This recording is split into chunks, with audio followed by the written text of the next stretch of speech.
I was asked to talk about particularly the ending of the latest phase of the peace process and the unity government, the Palestine, the PA Hamas unity government, and the two are related.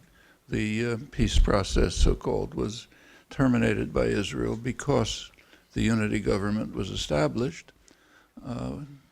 There's been some discussion of this, but the only really accurate account of it that I've seen, which I'll just quote, is by a very distinguished Lebanese political analyst, Rami Khouri. He points out, I'll quote him, that the national unity agreement between Fatah and Hamas precisely mentioned that Hamas had agreed to these three demands: recognition of Israel, nonviolence, and adherence to previous agreements. The conditions that the quartet, that's the U.S., EU, Russia, and the United Nations, mainly the U.S., that the quartet set on 30th of January 2006, important date which I'll come back to. Israel told President Abbas that he had to choose between peace with Israel and a pact with Hamas. The American government predictably described Palestinian unity as unhelpful. So when the Israelis and the Americans suddenly came face to face with a united Palestinian leadership that openly and explicitly accepted the Israeli-American terms for diplomatic engagement, the Israelis and Americans ignored their own terms for talks and totally shattered the most recent attempt to negotiate peace. This kind of reckless hypocrisy or straightforward lying is bad enough in itself, but it's made even worse by the fact that on the Israeli side, there are ministers in the Netanyahu government who reject the quartet's three conditions. They reject Palestine's right to exist, they reject previous agreements, most notably the Oslo Accords, and they reserve the right to use violence against Palestinians and other Arabs and create their envisioned Greater Israel from the Mediterranean to the Jordan River. That's accurate as far as it goes, but it doesn't go quite far enough. There are two other preconditions that the Palestinians are required to accept for the so-called peace process. One precondition is that it be run by the United States. That instantly tells you it's not going to get anywhere. The U.S. is a participant, not a neutral party. It's as if someone were to suggest that the Sunni-Shia conflicts in Iraq be negotiated by Iran. We'd all laugh. And this is exactly the same, even worse, because the U.S. is directly a partner, just as Khouri says, it's a partner of Israel. If there were to be a serious peace process, it would be negotiated by some party that has a degree of credibility in the international arena, maybe Brazil or somebody like that. Certainly not the United States, which not only is a partner here, but is regarded by the world as the greatest threat to world peace. You don't know that if you're a reader of the American press, because the American press doesn't report things like that. But there was a major international poll last December, run by Gallup in the United States, its British counterpart. And one of the questions was, which country is the greatest threat to world peace? The United States was so far out in front that no one else was even close. A second, way behind, was Pakistan, and that was inflated by the Indian vote. Nobody else is considered a major threat to world peace. But that's not the kind of thing it's nice for Americans to know, so the press uniformly suppressed it with a single exception. A Murdoch tabloid, New York Post, ultra-right tabloid, did mention it and cited it as an example of how crazy the world is. How can anybody think that about us, you know, the greatest proponents of peace? Well, that's it. So the one condition is the negotiations have to be run by the country that is the greatest threat to world peace, and it is a partner of Israel in the interaction. So, of course, it's not likely to get anywhere. The other precondition is that settlement expansion must be allowed to continue. The Palestinians must accept that as a precondition for entering into negotiations.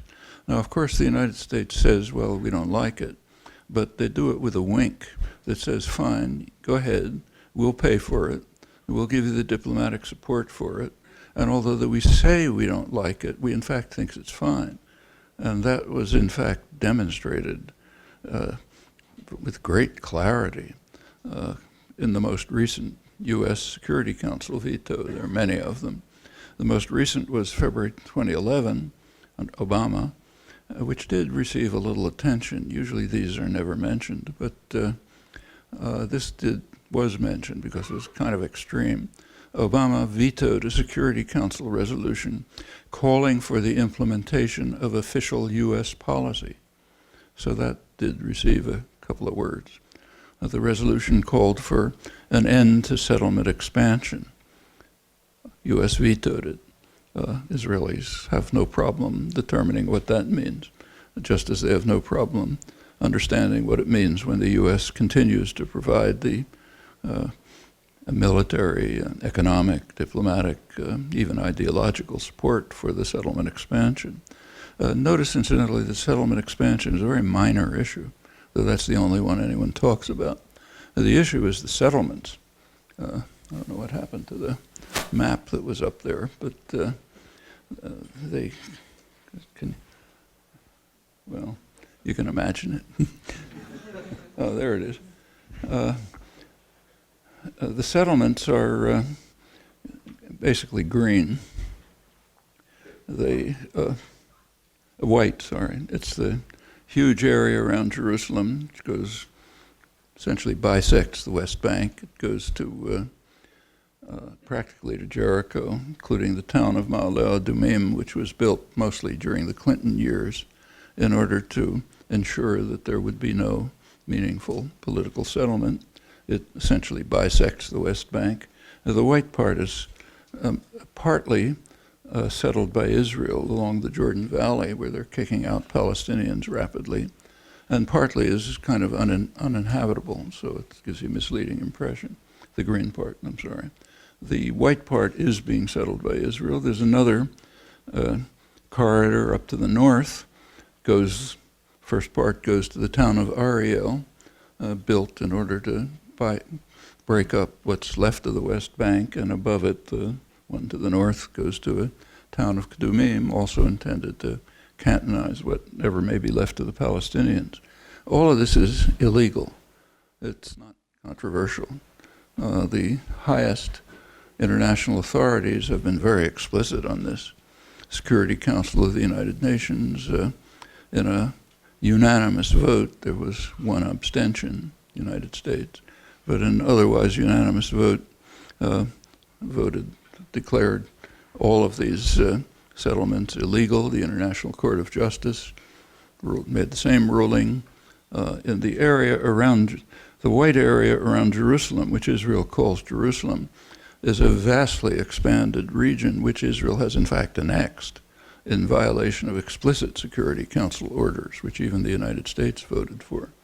There's more, but we'll keep that. That's the problem, the settlement expansion, which is what's talked about as an additional reason why, an additional barrier to any potential peace process. Well, that's, but those are the two preconditions that Palestinians have to accept. First, accept negotiations run by the United States, Israel's partner, the greatest threat to world peace. Secondly, accept expansion of settlements, not just settlements, all illegal. And thirdly, the three conditions that I mentioned: recognition of Israel, nonviolence, and adherence to previous agreements, which the Israeli government doesn't accept, and the United States, of course, doesn't accept, but the Palestinians must. And when they did accept them, negotiations were stopped because Israel announced that it won't deal with a unity government. Well, what's the problem about a unity government? I quoted Khoury that these conditions were established on the 30th of January, 2006. What happened then? Well, shortly before that, what took place was a very important event, the one and only free election in the Arab world. Carefully monitored, judged to be free and fair. It only had one problem. The wrong people won the election. So therefore the U.S., in line with its famous love for democracy, immediately imposed a harsh punishment on the Palestinians for voting the wrong way. Harsh sanctions. Israel, of course, imposed harsher sanctions and also escalated its direct attack. It's constantly attacking Gaza, particularly, but off there on the left, and the West Bank all the time, and it sharply escalated them. That was the U.S.-Israeli response to the one free election. Now this was, Khoury also mentions the Oslo Agreements. The Oslo Agreements, one element of them was that the West Bank and Gaza are a territorial unity which cannot be divided. As soon as the Oslo Agreements were signed in 1994, the United States and Israel instantly moved to separate the West Bank from Gaza. They had actually started it before, but extended it right away in violation of the agreements for a good reason. If Gaza and the West Bank are separated in violation of international agreements that the U.S. solemnly signed, well, you don't need the map to see it, but if you think about it, if Gaza and the West Bank are separated, the West Bank is completely imprisoned. Whatever autonomy might be granted to Palestinians in some of those cantons in the West Bank will have no access to the outside world. It's surrounded by Israel. In fact, as Israel settles the Jordan Valley, which was over to the right, completely imprisoned by Israel, Israeli U.S. ally Jordan right next to it, no further access to the outside world. Gaza is the one access to the outside world. So it's therefore quite crucial for the U.S. and Israel to make sure that the Oslo Agreements are not, yeah, you can see it there, are not enacted so that there'll never be, whatever crumbs might be given to Palestinians will be even more meaningless than they might be otherwise. That's very critical. More should be said about this. The U.S.-Israeli rejection of the agreements that they had demanded as soon as the Palestinians accepted them, that's traditional, goes far back. If history were not self-suppressed here, we don't know about this. So let's mention a couple of cases. In 1971, the government of Egypt, President Sadat, offered Israel a full peace treaty, normalization of relations, everything, in return for Israel's withdrawal from the Israeli-occupied Sinai, Egyptian Sinai. That would have been, Israel had to make a decision at that point. They made the most fateful decision in their history, I think. A peace treaty with Israel would ensure essentially complete security. It's the only military force in the Arab world that means anything. And right next door, of course. So the choice was, should they accept security or insist on expansion? At that time, it was a labor government, the so-called moderates, the Doves. They had plans, which they were just about to already implementing, for extensive settlement in the Egyptian Sinai. They were planning to build a big city, 1 million people on the Mediterranean, the city of Yamit, many settlements, kibbutzim, other settlements in the Sinai. They were driving out thousands of Bedouin who lived there. And Bedouin aren't just people who wander around. They had towns, villages, mosques, cemeteries, all destroyed, people driven into the desert. And that was the choice. Shall we expand into the Sinai, Egyptian Sinai, or accept security? They considered it, And the cabinet, Golda Meir cabinet, rejected the agreement. There was another proposal from Jordan the following year, full peace treaty in return for evacuation of the Jordanian territory, West Bank. That wasn't, I don't think that one even got a response. The question, as always, is what's the U.S. going to do? Well, there was actually a bureaucratic battle inside the United States government. The State Department was in favor of accepting the Egyptian offer, which was very much in line with official U.S. policy.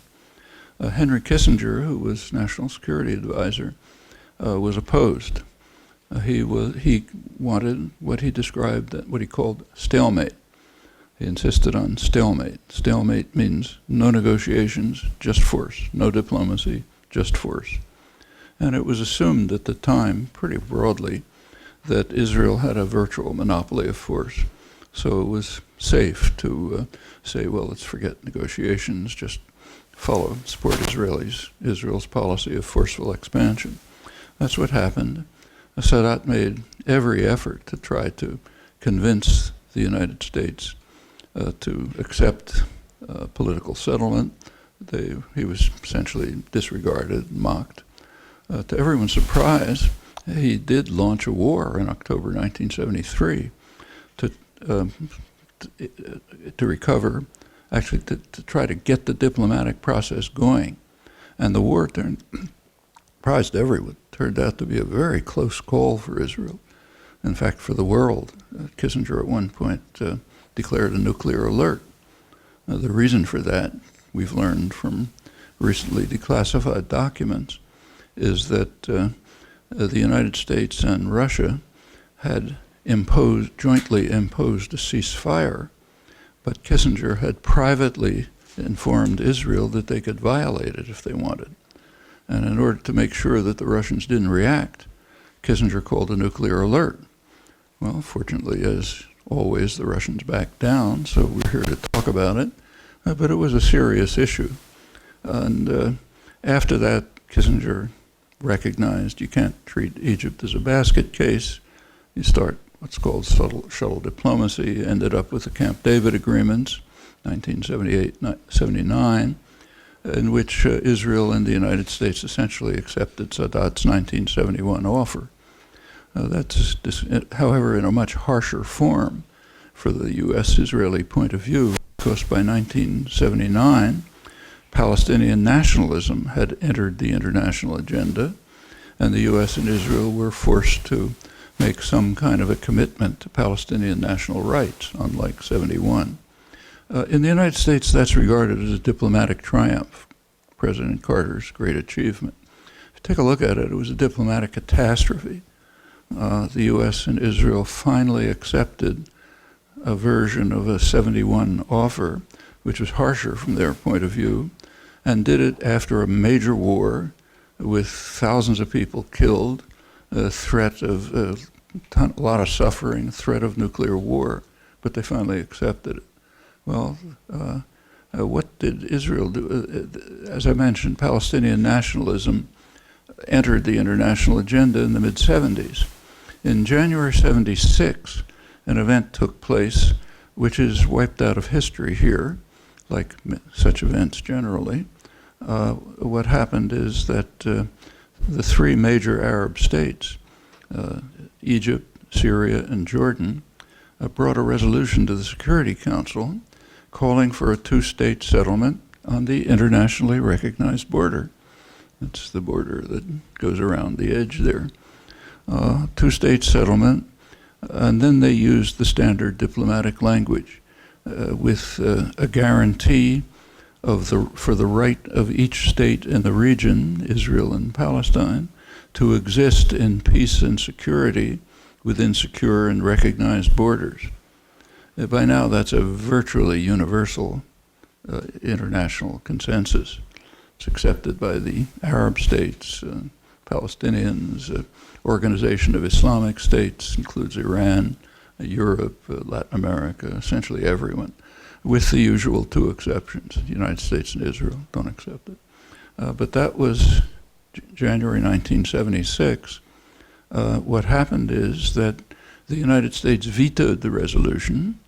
When the U.S. vetoes a Security Council resolution, it's essentially a double veto. First of all, it's not implemented, but secondly, it's vetoed from history. So you might try a research project and see if you can find it discussed anywhere. Actually, you can if you look at, I've written about it, a couple of other people have. You can find it in the New York Times, January 22nd or so, 1976. But it's essentially out of history. The U.S. vetoed a similar resolution in 1980. That's under Carter. That's out of history.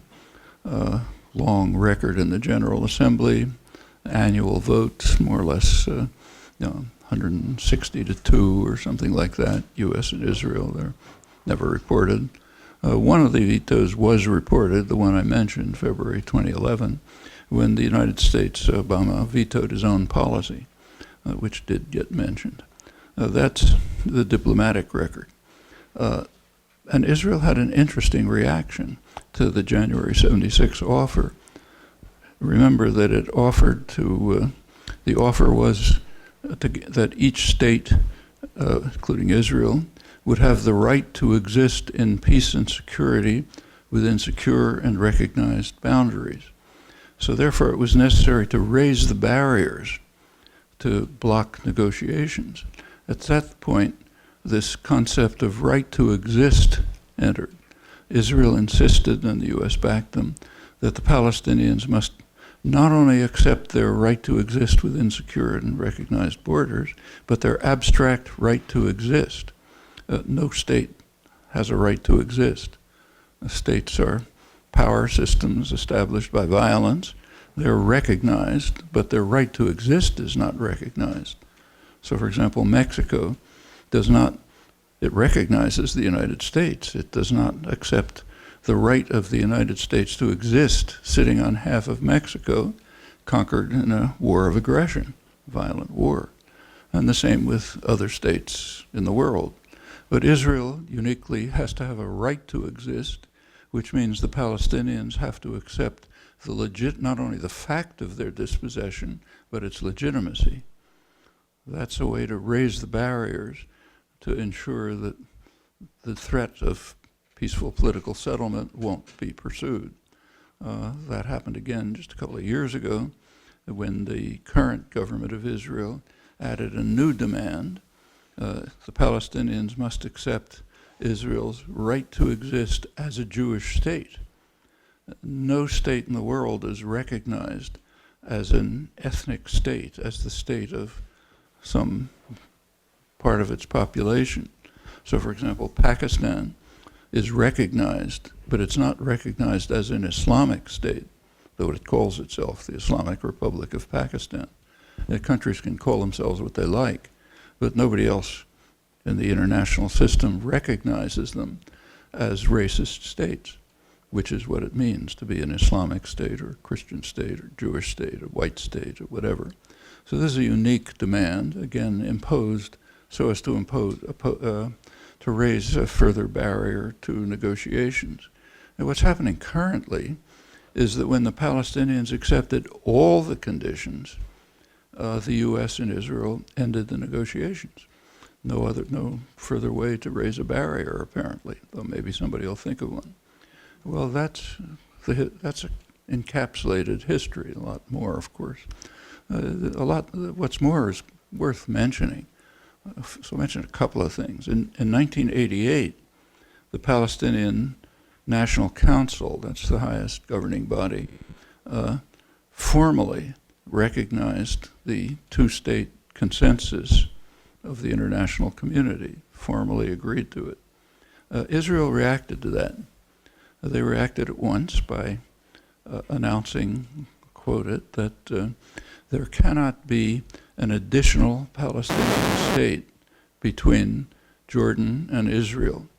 In other words, Jordan is a Palestinian state. The Jordanians don't think so. Palestinians don't think so, but what do they know? We say that Jordan is a Palestinian state, and there cannot be an additional one.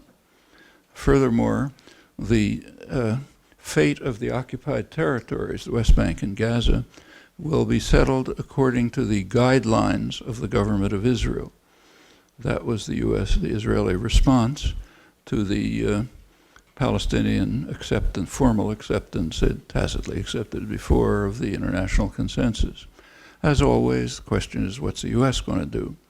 Shortly after that, a couple months later, came what's called the Baker Plan, James Baker.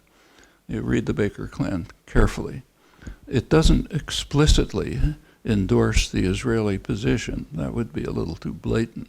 But what it says is negotiations can take place and Palestinians will be permitted to participate in negotiations if they accept the Israeli position.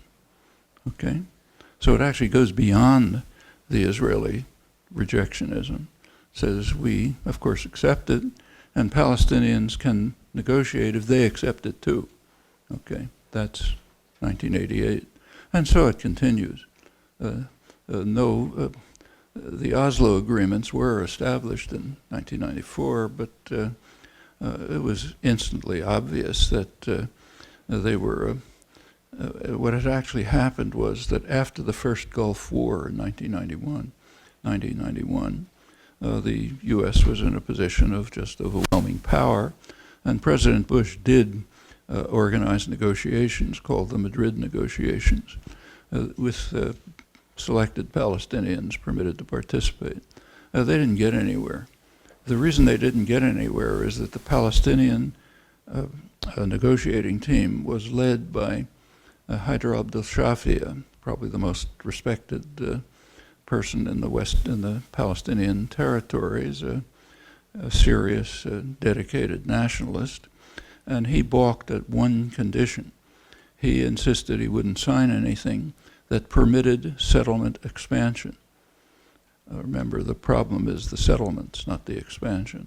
But al-Shafi's condition, he refused to sign if it was going to allow further expansion, which of course Israel is planning, and the U.S. So they broke down.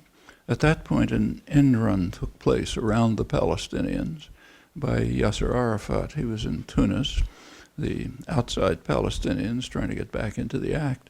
They made a deal with Israel through Norway. Those are the Oslo Accords. The Oslo Accords made no condition about settlement expansion. In fact, the Oslo Accords offered nothing to the Palestinians. You should read them. It's easy. You can look it up on the internet.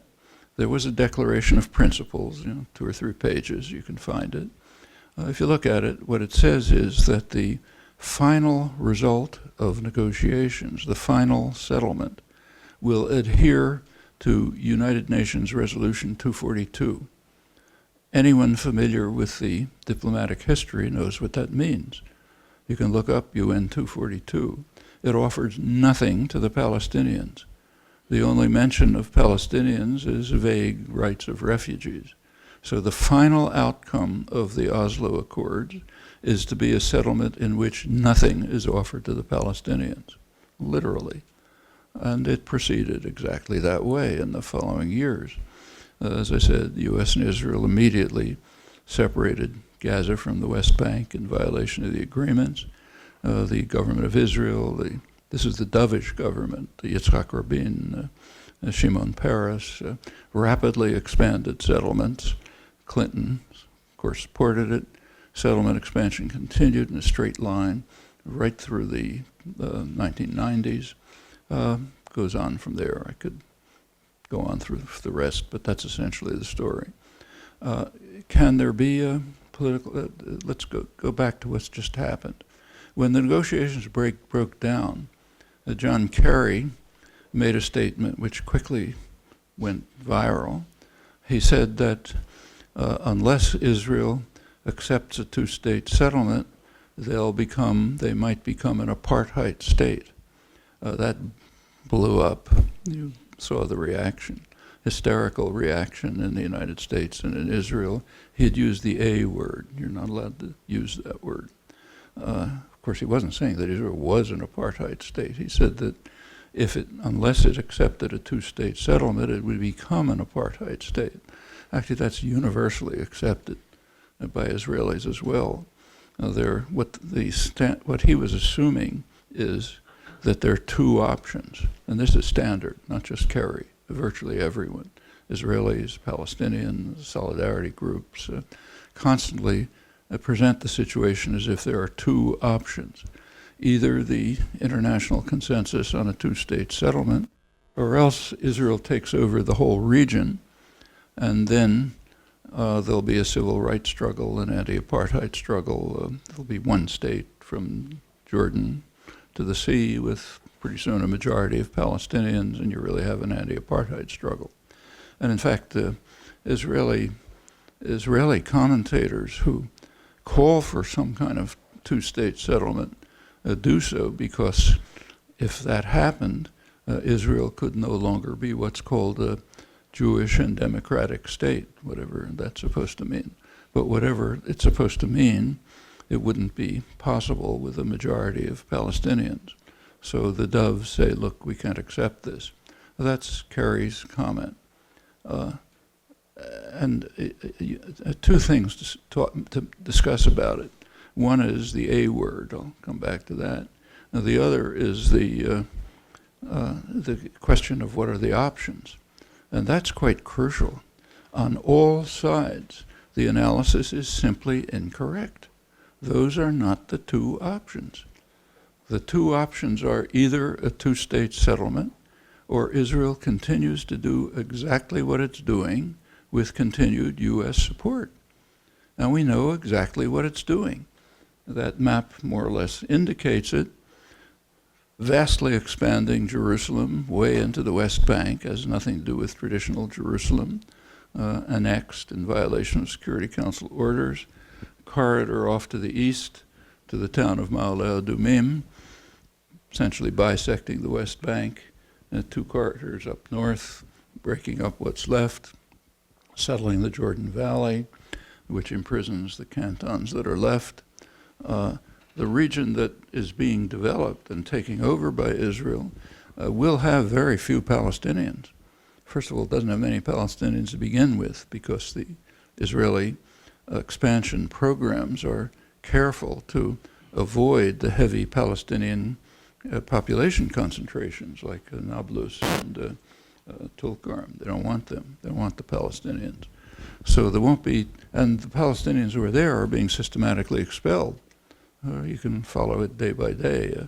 Israeli army comes in to a village, announces this is a military zone. You have 24 hours to get out. People can pick up whatever pieces of furniture they can manage and get out and find a way to live somewhere.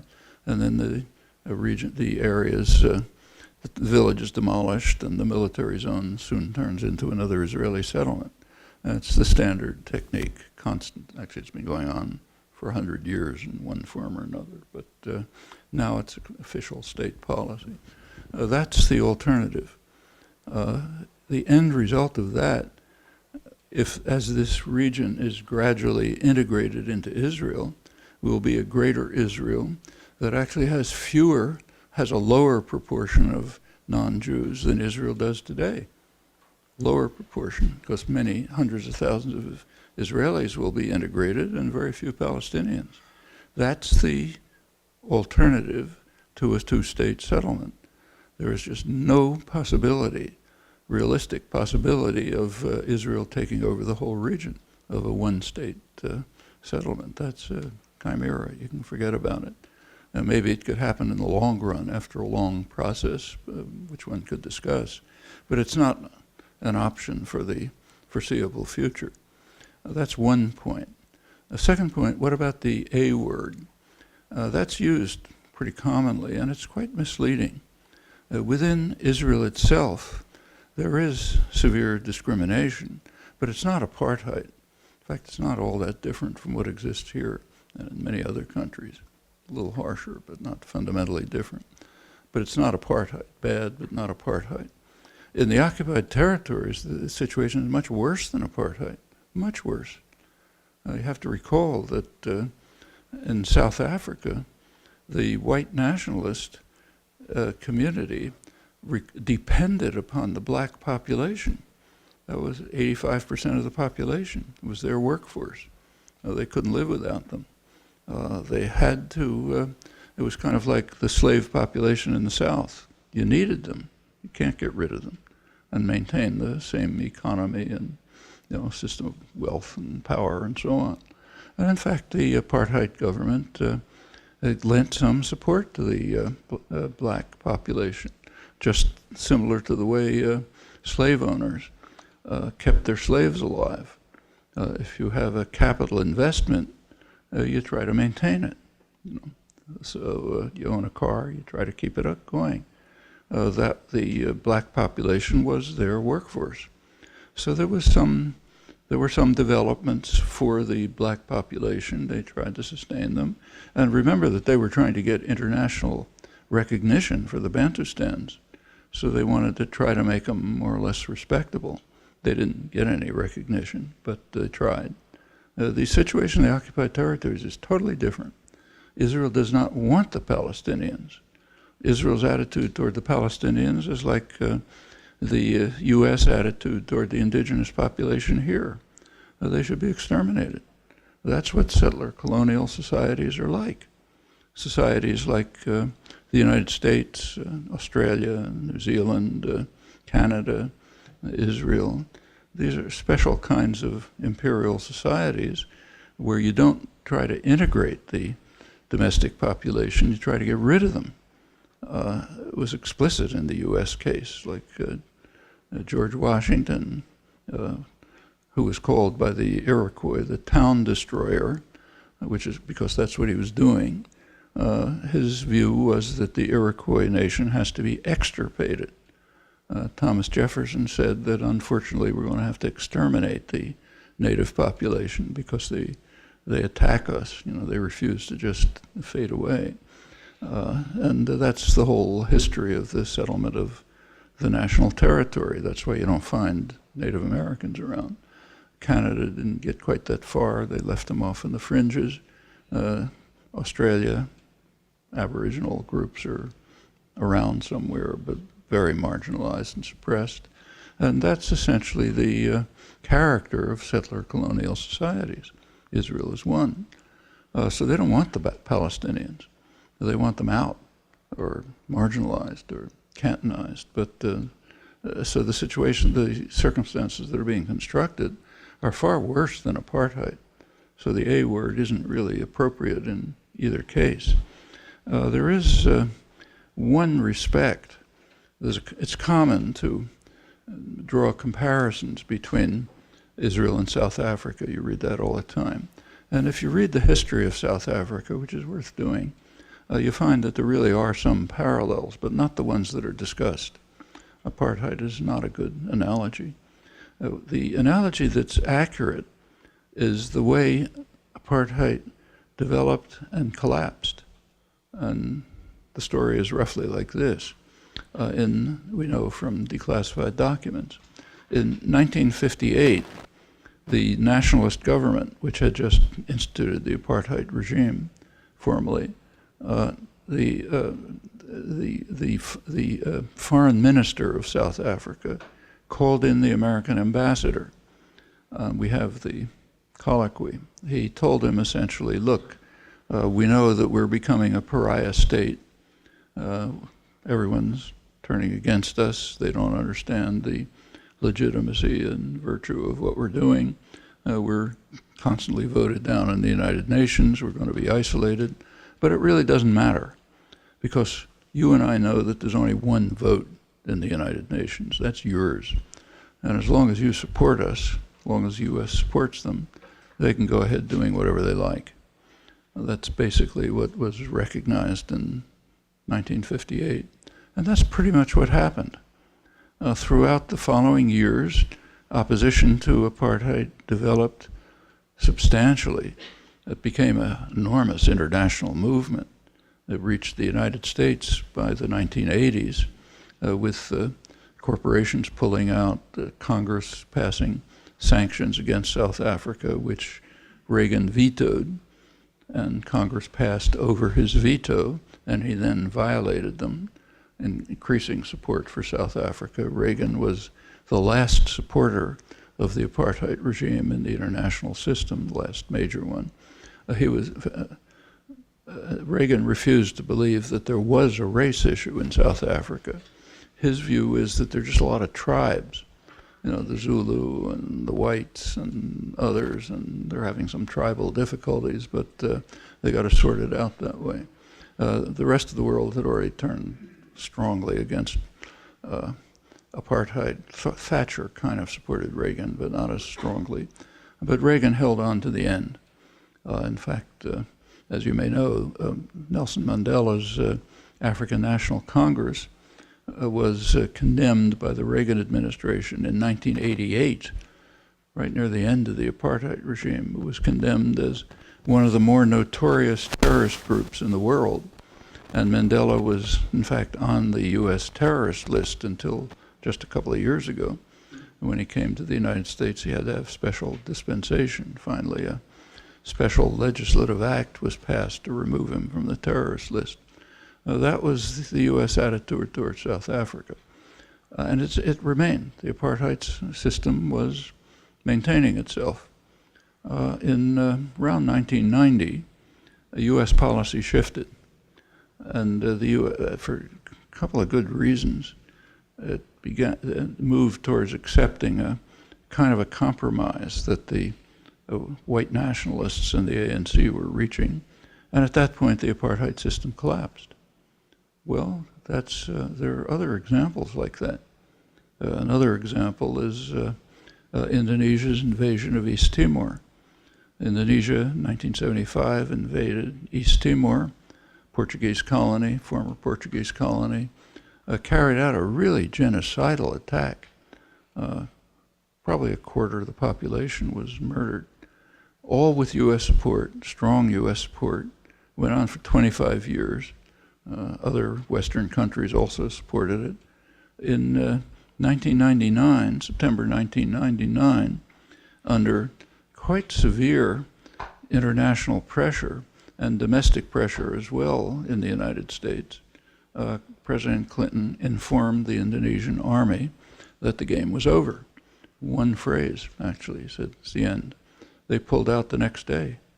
U.S. power is very strong. Should say, however, that there were other factors in the South African case, crucial ones. One was that there was a compromise that could be reached.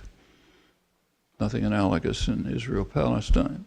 The compromise, and the one that was reached, was that the socioeconomic system would remain unchanged, but there would be black faces in the limousines. So some blacks would be allowed to enter the elite.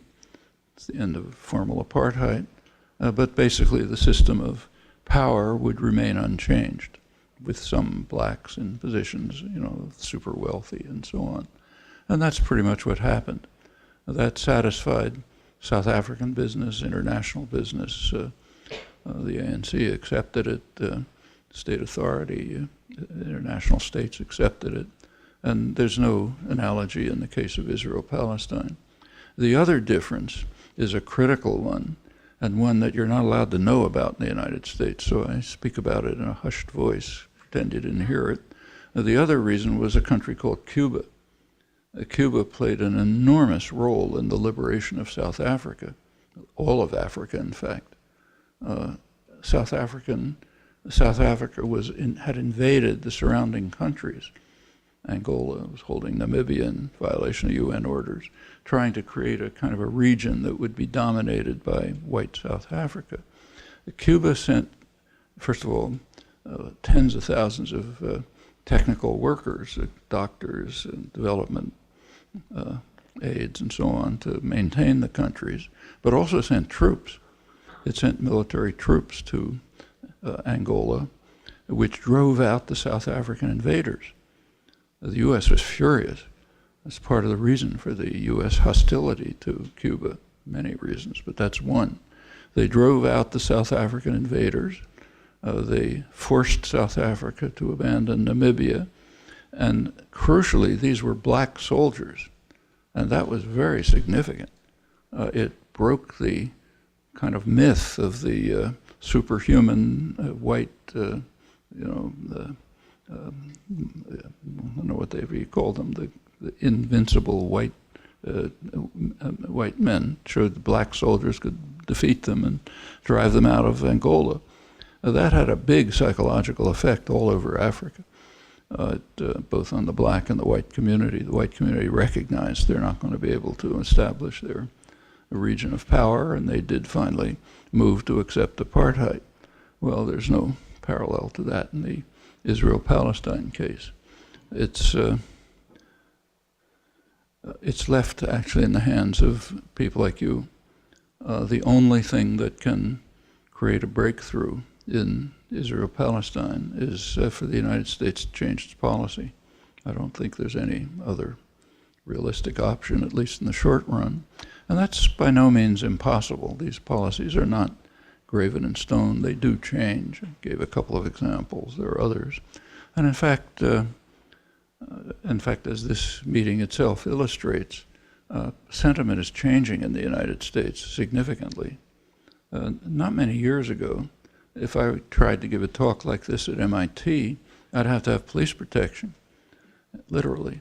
And the police would insist on accompanying me back to my car because it was too dangerous. The meetings were broken up, tons of hostile questions, screaming and so on. That's changed enormously. By now, Palestinian solidarity is maybe one of the leading issues on campus. Large groups of young people are involved, engaged. There are efforts at boycotts, sanctions, and so on. All a radical change. And this can extend into compelling a change in policy. It's not going to be easy. It's not going to happen by itself. There's plenty of forces that insist upon maintaining the tight relationship with Israel, which is very valuable to American elites and industry and military industry, others in many respects. But it's not graven in stone. It can change. And I just can't think of any other way in which there could be a break in this system. Thank you. John Hasboon from Bethlehem, West Bank. So it could be optimistic, but what is the national interest from the United States? Some argue that it's a strategic geopolitical. What is the national interest that needs to change in order for the national policy to change for the U.S.? Well, before commenting, let me ask a prior question. What does the phrase national interest mean? I mean, the phrase national interest is used standardly in the academic world. International relations theory claims that states pursue the national interest. That's the leading principle of all discussion. What is it? I mean, does the CEO of General Electric have the same interest as the janitor who cleans his floors? No, they have totally different interests. There's all kinds of interests. What's called the national interest turns out to be the interest of dominant domestic forces in U.S. society. So the national interest means the interests of the very rich, major corporations, the ones who set government policy and so on. That's the national interest, and not the population. The population is basically irrelevant. The population often strongly opposes government policy, and they're simply disregarded. And not just on this case, many others. I say take Cuba. For 50 years, the United States has been waging a war against Cuba. Major terrorist war, not trivial. It's not these jokes about Castro's beard that the press talks about. Major terrorist attacks, thousands of people killed and so on. An embargo, a crushing embargo that the whole world opposes. How does the U.S. population feel about it? Well, there have been polls since the 1970s. A large majority of the population thinks we should normalize relations with Cuba. Does anybody pay attention to them? No, doesn't make any difference.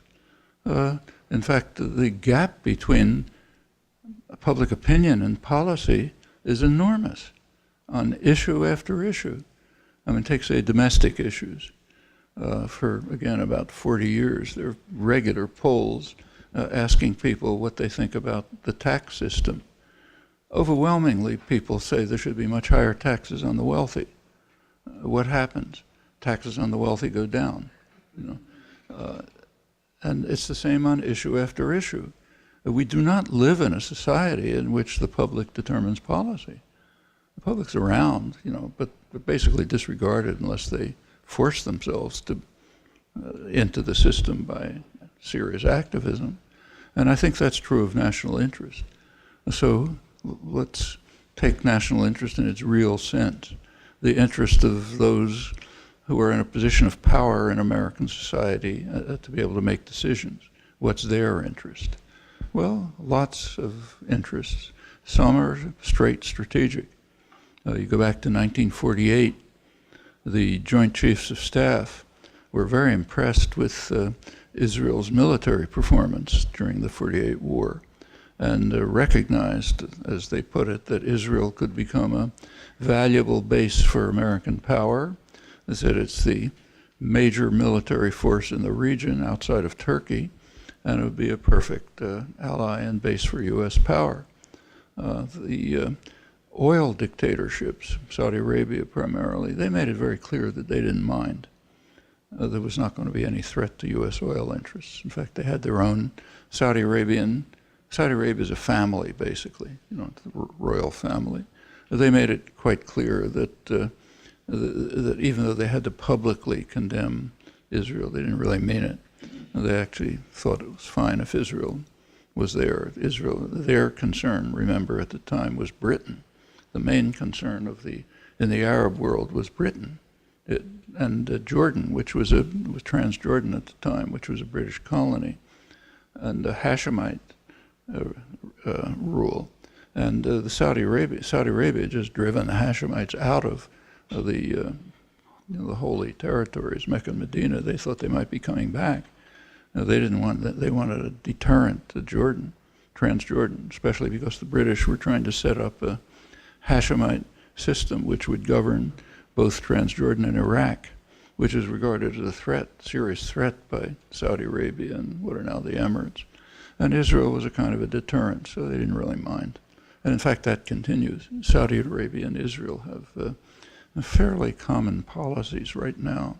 Furthermore, in 1967, crucial year, that's when the U.S.-Israel relationship was actually established in its current form.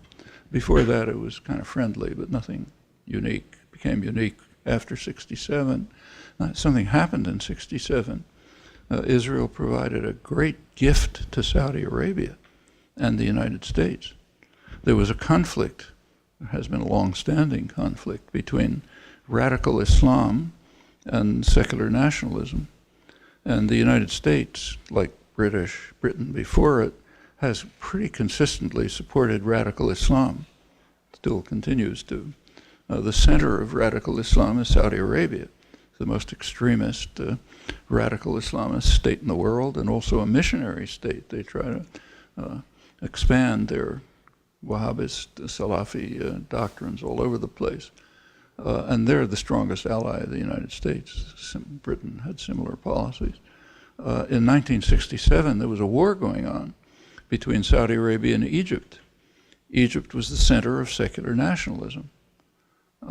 Israel invaded Egypt and pretty much destroyed its base in the Arab world, also Syria. Serious blow against secular nationalism, great victory for radical Islam, big victory for the United States, which regarded Nasser's Egypt as the main threat. That's when the special relationship was established.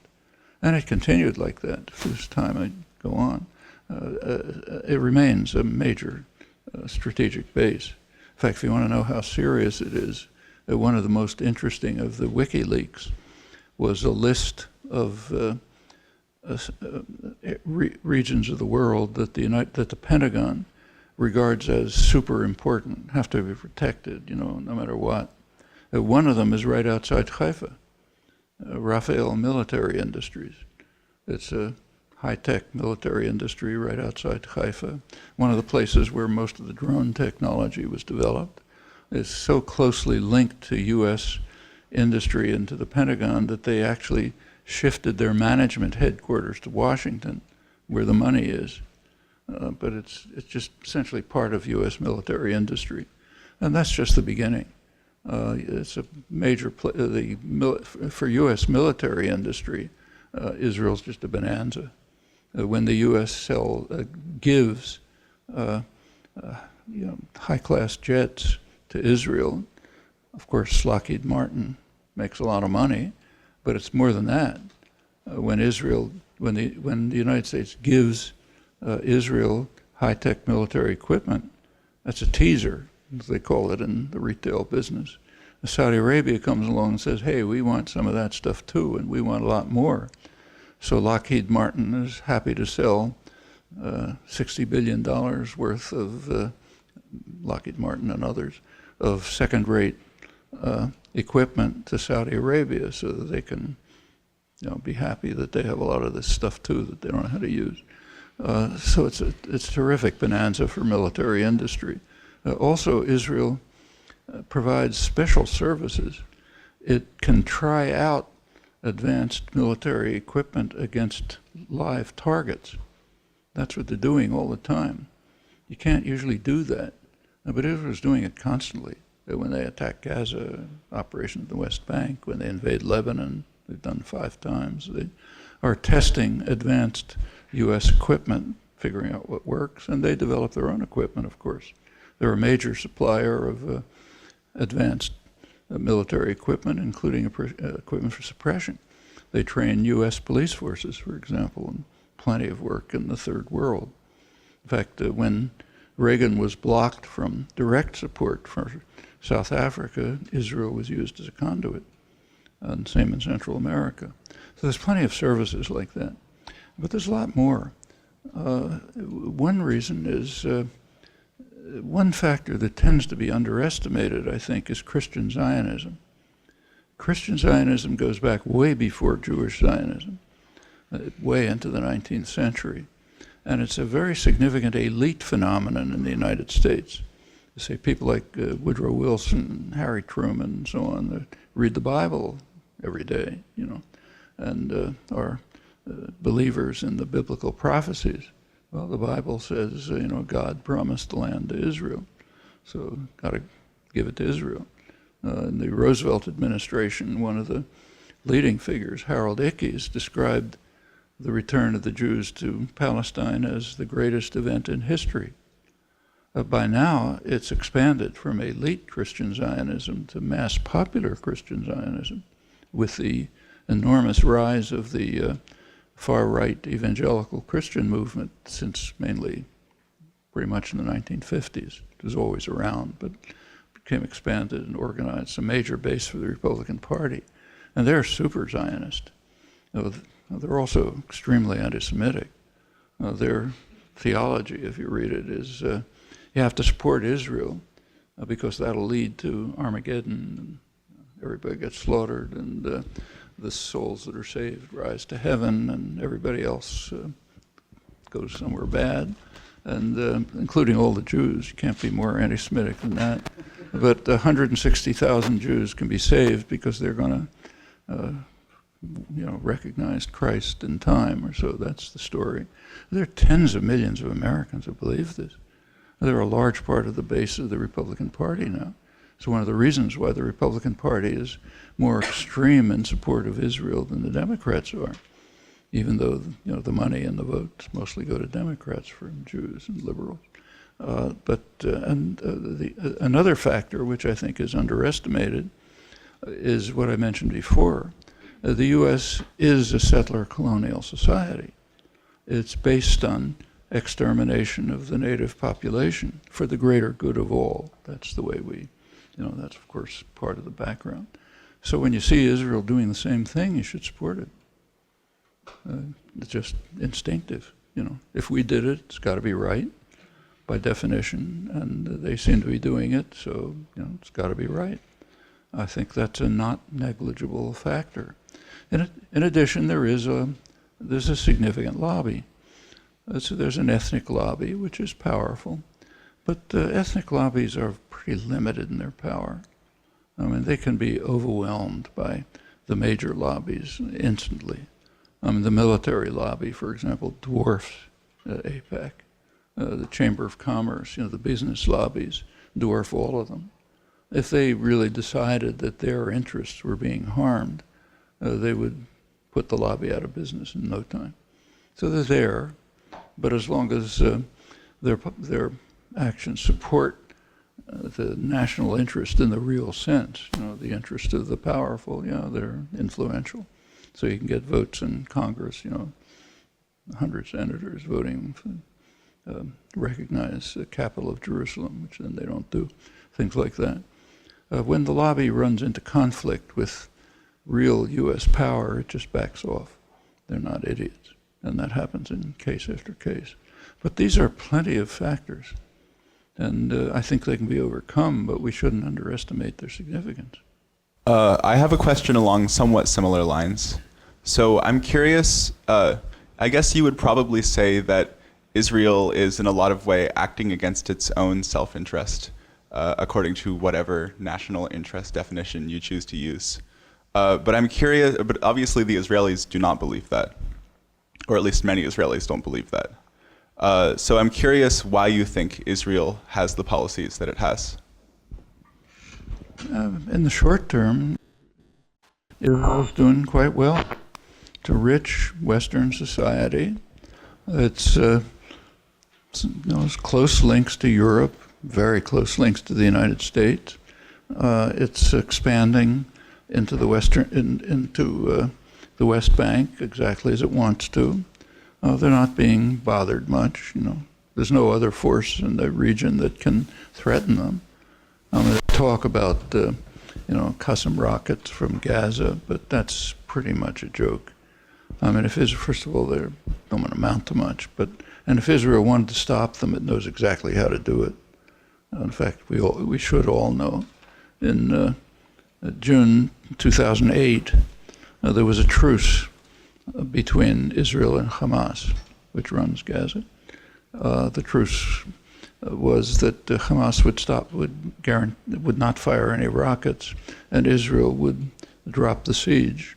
Well, Israel didn't live up to the truce, but Hamas did. There were no rockets, period. You can read the Israeli official website if you like. In November, Israel invaded Gaza, the day of the U.S. elections, and killed half a dozen Hamas militants. And then rockets started being exchanged. And there were casualties, all Palestinian as always. In late December, Hamas offered to renew the truce. Israel considered it and rejected it, and instead launched Operation Cast Lead, a murderous attack on Gaza, a horrifying attack, supported by the U.S., of course. And if they wanted to stop the rockets, they could reinstate the truce. But as far as they're concerned, they're doing fine. In fact, the standard line in Israel is to describe themselves as a villa in the jungle. Israel's a villa. Everybody's enjoying themselves. You can go out on the beach, go to the restaurants, nightclubs. It's one of the gay centers of the world. The religious Jews are a pain in the neck. Some Palestinians are a bother, but basically it's a pretty nice place for people who want to, educated, relatively wealthy people who want to live a happy life. So why should they change? Of course, they're facing serious problems, but that almost never bothers any state. Take the United States. Anybody who's literate knows that we're marching towards a precipice in which we might destroy the prospects for decent existence in the near term. If you're even literate, you know that. How do we react? By marching faster. When you hear euphoric commentary, like the New York Times a couple of weeks ago, had an 8-page supplement on the great prospects for the American economy, that we're going to have 100 years of energy independence, and we'll become the Saudi Arabia of the 21st century. Fossil fuels become so cheap, we'll undercut Europe and bring manufacturing back to the United States. So let's all cheer. What's going to happen as a result of that? You all know we're going to destroy the possibilities for decent existence for your grandchildren. Does it matter? No. What matters is short-term profit, your next bonus. That's what's the national interest. In fact, the corporate sector is working overtime with propaganda campaigns to try to convince people either that there is no global warming or that humans have nothing to do with it. In fact, you read the business press like the Wall Street Journal or Forbes, they not only poo-poo it, they say we're moving into a period of global cooling. So let's use as much fossil fuels as we can. They read the same scientific reports that you do. But who cares? We can enjoy ourselves and enrich ourselves in the short term, so the heck with our grandchildren. It's not unusual.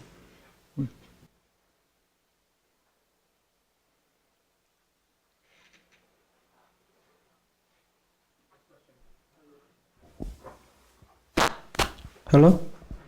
Oh yes. So I want to ask a question regarding. So you have discussed the prospect for Palestine mainly in terms of two major players, which is Israeli and Americans. But how about other powers? For example, the Russian or the Chinese. Do they have any interest in Palestine? Do they have any interest in relations with Russia and China? Yes. Yeah. In fact, China, I don't know how far it's gone because it doesn't get reported much, but China has been planning, may actually be proceeding to build a rail line from Haifa to Eilat. If you look what that means, well, I don't think it shows it, but it would be down to the Red Sea. Israel's now got deposits of natural gas off in the Mediterranean, and China would like to have access to them. And the easiest way, avoiding the Suez Canal, which could be blocked, is directly to the Red Sea and then off through the Indian Ocean and China, Pakistan. They're building ports in Pakistan and so on. So they have pretty good relations. This project has been announced. How far along it is, I'm not sure.